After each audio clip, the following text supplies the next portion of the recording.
Nakakakilabot na pagragasa ng putik at baha ang naminsala sa border ng Nepal at China. 270 na ang naitalang patay habang higit 1,000 pa rin ang nawawala.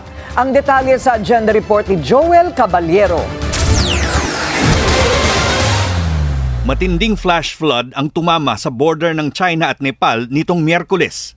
Sa lakas ng ragasan ng tubig, tinangay lahat ng nakaharang maging ang konkretong gusali na ito.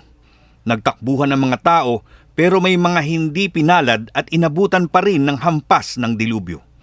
Lahat ng madaanan ng baha, burado. Ang mga bus at cargo truck tinangay na parang mga laruan.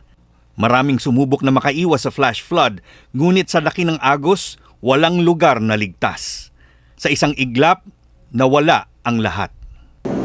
Nang humupa ang baha, nag-umpisa ang search and rescue operations.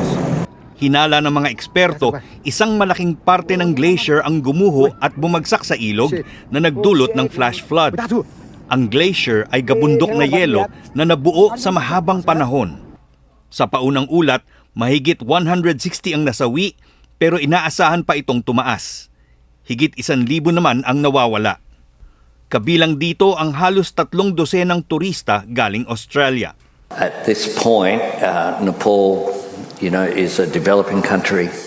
It doesn't have the resources that an event like that would have in Australia. So information is difficult. Now, our thoughts are with all those who will be concerned about their loved ones today. Agad nag-deploy ng rescue team ang South Korea para sa 9 na nationals nito na nawawala. Para sa agenda, Joel Caballero, Bilyonaryo News Channel. Manatiling nakatutok sa Bilyonaryo News Channel. Sumubaybay sa aming social media accounts at mag-subscribe sa aming YouTube channel para sa mga bago at eksklusibong balita.